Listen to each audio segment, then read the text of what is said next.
নমস্কার। কবি শুভ্রা ঘোষের লেখা প্রিয় নেতাজি। প্রিয় নেতাজি, অনেকদিন ধরে চিঠি লিখবো ভাবছিলাম, কিছুতেই আর হয়ে উঠছিল না। আজ কোনো একটা ঘটনার নিরিখে তোমাকে চিঠি লিখতে বসলাম।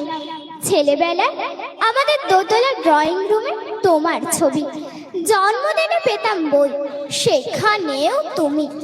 বাবার গল্পে তোমারই বীরত্ব, দেখতে দেখতে শুনতে শুনতে ক্রমে আমিও তোমার ভক্ত। বাবা বলতেন ইন্ডিয়ায় আর একজন নেতাজির দরকার ছিল। মা গাইতেন বীর সুভাষের মহান দেশ। দাদু বলতেন ছেলেটাকে ওরা শেষ করে দিল। ঠাম্মার চোখে তখন আঁচলের খুঁট। এসবের মধ্যে বড় হওয়া আমিও কেমন একটা ঘোরের মধ্যে থাকতাম। ভাবতাম পারতে, তুমি সব পারতে। যদি আর একবার আমাদের মধ্যে তোমাকে পেতাম। আজ উত্তর 40-এও আমার একই ঘোর, তুমি পারতে। কেননা দেশের মাটিতে দেশপ্রেমের মতো জোরালো একটা ঝাঁকুনি দেবার ক্ষমতা তখন আর কারোর ছিল না। এখনো আছে কি? তোমার হারিয়ে যাবার পর দেশ কত কমিশন বসেছে, ভারতের পূর্ব পশ্চিম উত্তর দক্ষিণে। কোনো পীর, কোনো সন্ত, কোনো দয়ালু বৃদ্ধকে দেখে ভুল করেছে সবাই, ছুটে গেছে তুমি মনে করে, কিন্তু ফিরেছে মাথা নেড়ে। তবু তোমাকে পাবার আশায় বুক বেঁধেছে।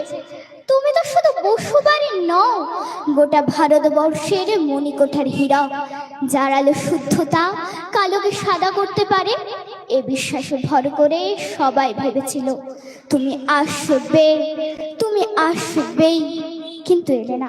কেটে গেল অনেকগুলো বছর, পেরিয়ে এলাম জীবনের অনেকগুলো ঘুচি।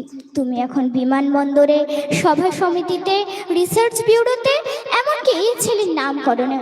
জানো, তোমার জন্মদিনটা এখন সবাই ছুটির দিন বলে, আয়েশ করে, উপভোগ করে। আর ছেলেরা, তারা তো দেশের থেকে বিদেশের খবরই বেশি রাখে। আর মেয়েরা, তারাও স্বাধীনতার ভেলায় চড়ে হতচকিত। শুধু মাটিটা কাঁদে, সেই কান্না যেন ভূমিকম্প খরা এলেনীয় বন্যা হয়ে চারিদিক ভাসিয়ে দেয়। এখনো অভিমান করে শুয়ে থাকবে রেলকুচিতে? আর যখন ঘাড়ের ওপরে AK-47 এর নিঃশ্বাস, রক্তের হরি খেলা ধর্মের জিগিরে, তখন শোনাও সেই আওয়াজ, আমি সুভাষ বলছি। মেয়েটা দৌড়ে এসে বলবে, মা মা দেখো, উনি আসছেন। পাশের বাড়ির মেসোমশাই ডাকবেন জানলা দিয়ে, বৌমা আমি বলিনি উনি ফিরে আসবেন। খোলা জানালার ধারে দাঁড়াবেন মায়েরা, তাদের ডান হাতে শঙ্খ বা চোখে জল। নদী হবে উত্তাল, নৌকাবে সমাল, পরাণ মাঝিও চেঁচাবে, উনি আসতেছেন।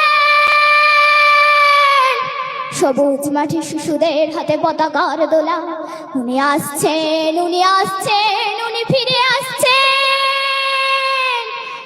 তোমার হারিয়ে যাওয়া জন্মদিনের ভেতর থেকে উঠে আসুক আর একটা দেশে।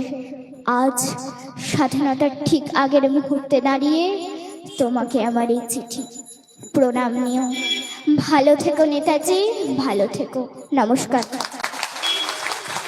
অসাধারণ, গায়ে শিহরণ জাগানো কবিতা।